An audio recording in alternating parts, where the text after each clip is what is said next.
Combien de fois as-tu mentionné le nom de Dieu sans comprendre ses profondeurs? Le propre nom de Dieu renferme des mystères et des révélations qui te bénéficieraient de découvrir. Tes prières seront renforcées et ta propre vie redimensionnée quand tu comprendras les 7 significations cachées de Yahvé, que nous montrerons ci-après. Le travail de Moïse, un humble berger hébreu vivant à Madian, consistait à guider les moutons de son beau-père Jéthro sous le soleil brûlant du désert. Un jour, lors d'une journée ordinaire, le destin le conduisit à Horeb, la montagne de Dieu, un lieu sacré où la terre s'élevait pour toucher le ciel. L'homme fut impressionné en contemplant un buisson qui était enveloppé de flammes dansantes, mais sans se consumer. La scène, magique et surnaturelle, capta son attention. Immédiatement attiré par la curiosité, son cœur battait avec un mélange d'émerveillement et de crainte alors qu'il s'approchait pour percer le mystère devant ses yeux. Une voix résonna depuis le feu. « Arrête-toi !» C'était la voix de Dieu, un murmure qui contenait la majestuosité de l'univers. Avec révérence, l'homme répondit « Qu'y a-t-il, Seigneur ?» Dieu lui ordonna de retirer ses chaussures, car le lieu sur lequel il se tenait était sacré.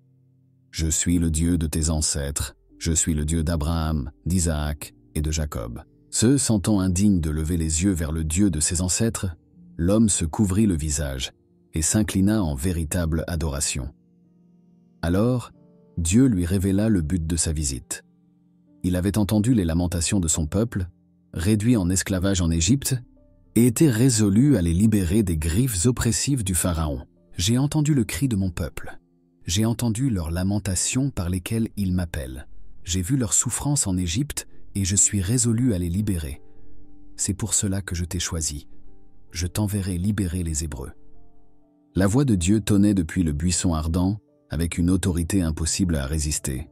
L'homme douta de sa capacité à accomplir une telle mission face au puissant Pharaon. Mais Dieu connaissait ses doutes et, répondant à ses pensées, lui dit une phrase qui resterait gravée à jamais dans son être. « Moïse, je serai avec toi. Et je te donnerai un signe pour que tu sois convaincu de ce que je dis. Après avoir libéré ton peuple, vous viendrez m'adorer ici. » Sans bien comprendre le signe dont Dieu parlait, l'homme tenta de se visualiser devant les chefs hébreux. Il s'imaginait arriver en Égypte, se réunir avec les chefs pour leur annoncer qu'il avait été envoyé par Dieu pour les libérer du Pharaon. L'homme imaginait l'expression de surprise et d'incrédulité des leaders, et suspectait qu'une question inévitable émergerait de leurs lèvres. Avec appréhension, il exprima son inquiétude. « Si je vais et leur dis aux Israélites, le Dieu d'Abraham, d'Isaac et de Jacob m'a envoyé vous libérer, ils vont sûrement me dire, voyons, dis-nous comment il s'appelle. Et alors, que leur répondrai-je » Sa question était pertinente. Le nom de quelqu'un était très important. S'il venait au nom de Dieu, il devait au minimum savoir comment cette divinité s'appelait. Il était supposé connaître l'identité, les intentions et le caractère du Dieu qu'il représentait. C'est pourquoi il était essentiel qu'il sache qui il était. Moïse évoquerait l'histoire sacrée d'Israël en mentionnant les pères de la nation hébraïque, Abraham, Isaac et Jacob. Il ne pouvait pas se présenter devant ceux qui connaissaient l'histoire israélite sans connaître les détails de celui qu'il prétendait représenter. S'il donnait l'impression de parler au nom d'une personne différente de celle qu'il connaissait, il pourrait être considéré comme un faux prophète. Il avait besoin de relier le nom de Dieu à la tradition de son peuple. À l'époque, l'adoration de multiples dieux était courante. Connaître le nom de Dieu permettrait aux Hébreux de distinguer, parmi les dieux païens, leur divinité unique et singulière. Le nom révélé deviendrait un signe de leur foi, fournissant aux Israélites la confiance dans la promesse de libération et un fondement solide pour affronter les défis à venir. De plus, cela venait avec une promesse de la part du Seigneur, et ils auraient besoin d'évaluer si le Dieu mentionné possédait le caractère suffisant pour être digne de confiance. Le nom était associé à l'intégrité et au caractère d'une personne ou d'une entité. Par la manière dont Dieu se nommait, il pourrait déterminer s'il était fiable, si ses attributs et sa nature le rendaient digne de foi. La question de Moïse et l'inquiétude des Israélites concernant le nom de Dieu allaient au-delà d'une simple curiosité. Elle reflétait un besoin profond de forger une connexion avec leur Dieu. Ils cherchaient à connaître la base de leur foi et à comprendre l'identité qui les guiderait dans leur quête de liberté. Conscient de l'importance de cette préoccupation, Dieu, avec une gravité suprême, révéla son nom.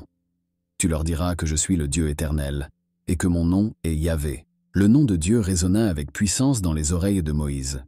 Pour pouvoir reproduire son son dans la langue hébraïque originale, Moïse inscrivit une séquence de 4 lettres consonnes. Yahvé, connu sous le nom de tétragramme, pour révéler sa signification puissante. « Je suis celui qui est ». La révélation du nom divin portait en elle une connotation profonde et transcendante qui dépassait une simple désignation. Elle comprenait des significations et des dimensions qui auraient un impact profond sur les préoccupations existentielles de son peuple. Israël. Dieu élargit la révélation de son nom en disant « Je suis celui qui est, je suis tout ce que je veux être, je suis la source de l'existence et l'origine de tout ce qui existe et qu'il est. » L'homme écoutait la première déclaration de l'auto-existence et de l'éternité du Dieu de la Bible. Dieu lui communiquait des aspects de son caractère qu'il n'avait révélé à aucun autre personnage avant lui. Il n'était pas soumis au temps, ni dépendait d'aucune autre entité pour exister. Il est l'être suprême, toujours présent, sans début ni fin. L'univers entier pourrait être insuffisant pour contenir ce que ce nom représentait. Comprendre que Dieu existe toujours, et que, peu importe les circonstances, tu peux compter sur son existence, était une idée que Moïse ne pouvait pas vraiment saisir. Pour ce faire, il devait utiliser d'autres descriptions incluses dans le nom, mais qui n'étaient pas immédiatement évidentes. Le Créateur. Sous le ciel, la voix divine résonnait depuis le buisson, libérant un pouvoir surnaturel qui subjuguait toute la création. La terre tremblait. Le mont Horeb semblait émettre une fumée sacrée, comme si la majesté de l'instant dépassait les frontières. Ce lieu ordinaire s'était transformé en un espace sacré où la création elle-même répondait à l'appel du Créateur. Le nom révélé Yahvé, ainsi que chaque détail de l'environnement, proclamait la souveraineté créatrice du Dieu éternel. La terre elle-même s'inclinait devant sa magnificence, et la révélation dans le buisson ardent était une métaphore visuelle de la relation unique que Dieu entretenait avec sa création. Bien que le buisson brûlât, il ne se consumait pas, symbolisant la manifestation divine dans la création sans être diminué par elle. La transcendance de Dieu par rapport aux lois naturelles et sa capacité à interagir avec sa création était manifestée de manière miraculeuse. Le Dieu créateur se révélait dans l'ordinaire, rappelant à Moïse que la création elle-même était susceptible d'être touchée par son pouvoir et de lui répondre avec une soumission totale. Rien n'était impossible pour lui. Même sa présence dans le désert aride et désolé témoignait de la capacité de Dieu à sanctifier n'importe quel environnement. Sa présence éternelle pouvait se révéler dans des lieux apparemment inhospitaliers et les transformer en espaces sacrés. Le Dieu qui révèle tout. Yahvé était la révélation profonde et distincte par laquelle le Dieu éternel se manifestait dans sa création. Et maintenant, il s'adressait à Moïse depuis le buisson. Le berger remarqua comment chaque élément de cette apparition créait un cadre pour une révélation profonde et significative. En sanctifiant le lieu, Dieu se révélait comme un Dieu proche et accessible. L'affirmation divine « Je suis celui qui est » révélait les façons uniques qu'il avait de s'exprimer sur ce qu'il était et ce qu'il pouvait faire, mais aussi sur ce qu'il savait et pouvait révéler. Dieu se montrait tout en confirmant à Moïse que rien n'était caché à ses yeux. Son propre cœur était entièrement révélé devant le Dieu qui sait tout, et cela suffisait pour témoigner de lui devant les autres. L'homme avait la responsabilité de communiquer cette révélation au peuple d'Israël. Il devait révéler l'intention divine d'établir une relation active et participative avec son peuple. L'homme était un canal humain pour transmettre son message. Comprendre Dieu comme le révélateur de ses plans et objectifs a encouragé Moïse à chercher sa vérité et à recevoir des directives complètes pour le plan rédempteur. Dans cet acte de révélation, Yahvé se montrait non seulement comme celui qui sait tout, mais comme celui qui partage ses pensées et objectifs les plus profonds avec ceux qui cherchent sa vérité. Ceux qui savent qu'ils sont nus devant celui qui révèle tout, et qui, avec sincérité, se soumettent à sa sagesse. Le faiseur d'alliance, le Dieu de vos pères, Abraham, Isaac et Jacob. Yahvé est mon nom pour toujours, et c'est ainsi que je serai invoqué pour toutes les générations à venir. » Moïse acquiesçait, captant les échos d'une histoire qui lui était familière. Les patriarches de son peuple, Abraham, Isaac et Jacob, avaient reçu les promesses de l'alliance, et maintenant Dieu les confirmait. Yahvé est le faiseur d'alliance, réfléchissait Moïse, se remémorant l'alliance de Dieu avec Abraham. Son nom attestait de la fidélité divine à ses promesses, nous invitant à placer notre foi et confiance en lui. La fidélité de Yahvé à ses promesses constituait un fondement sur lequel les Israélites pouvaient s'appuyer. Moïse comprenait que les alliances de Dieu n'étaient pas de simples contrats légaux, mais des expressions d'une relation personnelle profonde. Dieu avait converti son nom en un lien intime avec les patriarches qui étaient entrés en communion avec lui. Désormais, ce désir de relation intime et engagée s'étendait à son peuple. Mais, comme les alliances comportent des responsabilités mutuelles, Dieu offrait son amour, sa grâce et sa provision rédemptrice à travers le libérateur qu'il envoyait, mais demandait également obéissance et loyauté tant de la part de son peuple que de son leader. L'incompréhensible. Yahvé est incompréhensible. Sa grandeur va au-delà de ma compréhension. Moïse exprimait cette pensée alors qu'il contemplait les sandales qu'il avait ôtées. Le paysage sacré, auparavant juste une montagne, s'était transformé en un autel spirituel, un lieu où la présence de Yahvé se manifestait dans son incompréhensible majesté. L'écho de la voix divine résonnait encore dans la montagne, rappelant à Moïse qu'il était devant le Dieu dont la grandeur et la sagesse surpassent la capacité de compréhension humaine. Face à la manifestation de Yahvé, les mots humains s'évanouissaient, étant incapables de décrire pleinement ce que ses yeux voyaient et ses oreilles entendaient. C'était merveilleux de découvrir que, malgré l'incapacité de comprendre le Tout-Puissant, cette transcendance divine n'impliquait pas une déconnexion émotionnelle ou spirituelle de sa part. Au contraire, c'était une invitation à s'approcher de Dieu avec révérence, dans l'humilité, en reconnaissant sa sainteté et en participant à la relation avec le Créateur, celui qui est toujours présent. Par la promesse divine d'accompagnement que Moïse avait reçue de la part de Dieu, il commença à associer le nom de Dieu, Yahvé, à la profonde confiance de savoir qu'il comptait sur sa présence et à la sécurité inébranlable d'avoir sa protection. Yahvé signifiait également pour Moïse celui qui est toujours présent, transcendant les limitations temporelles qui affectent l'humanité, pour offrir sa présence. Dieu n'est pas soumis au flux du temps, et Moïse ressentit un réconfort unique et une certitude qui allait au-delà du terrestre.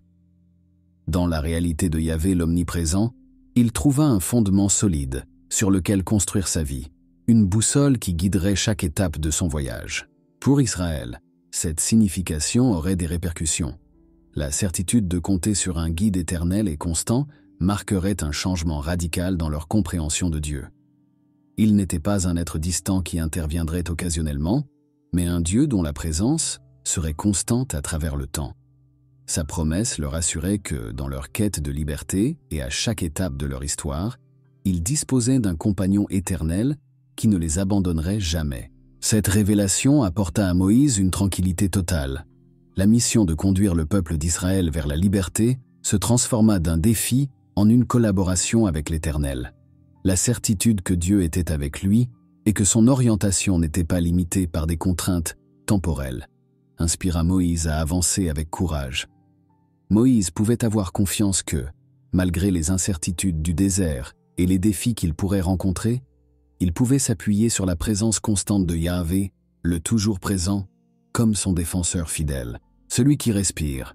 À mesure que Dieu se révélait à Moïse comme Yahvé, celui qui est toujours présent, le futur leader d'Israël n'écoutait pas seulement sa voix, mais pouvait également expérimenter la présence divine de multiples manières. Il sentait dans l'atmosphère une sacralité qui imprégnait chaque fibre de son être, lui faisant ressentir la proximité d'une force transcendante, bien plus grande que lui. Dans cette expérience spirituelle, une compréhension profonde s'empara de Moïse. Il répétait sans cesse le nom de son Dieu avec une profonde révérence et remarqua que la phonétique du nom Yahvé résonnait dans son cœur comme un murmure céleste. Ce même écho qui insufflait la vie à la création se mouvait au rythme de sa propre respiration. Soudain, la compréhension de Moïse s'étendit au-delà des mots prononcés. La connexion entre la phonétique du nom et l'idée du souffle divin se révéla à lui comme un secret intime. Chaque syllabe de Yahvé était comme un battement dans la symphonie de l'existence, lui rappelant que le Créateur était présent à chaque instant, à l'image de l'acte constant de respirer. Au cours de cette révélation, l'homme put sentir la résonance spirituelle de sa propre respiration, reconnaissant que chaque inspiration et expiration constituait un témoignage vivant de la proximité divine. L'expérience avec le buisson ardent se transforma en un pèlerinage vers le cœur de la relation entre l'homme et son Créateur. Dans ce moment sacré, Moïse comprit la phonétique de Yahvé, car il l'expérimenta avec tout son être. La révélation lui apporta à la fois connaissance et connexion intime avec le souffle divin. Dans la danse des flammes et le calme de la voix divine, qui se mouvait avec son souffle, Moïse entrevit l'éternité de Yahvé et la proximité que nous partageons avec le souffle de l'être suprême à chaque instant de notre existence. En quittant le désert, Moïse emportait avec lui une conscience accrue de son appel divin, ainsi qu'une révélation sublime sur l'essence de Yahvé. De la même manière, Dieu désire illuminer notre propre chemin, nous rappelant que le nom de Yahvé n'est pas simplement un ensemble de lettres, mais une fenêtre ouverte sur la révélation de son propre cœur divin.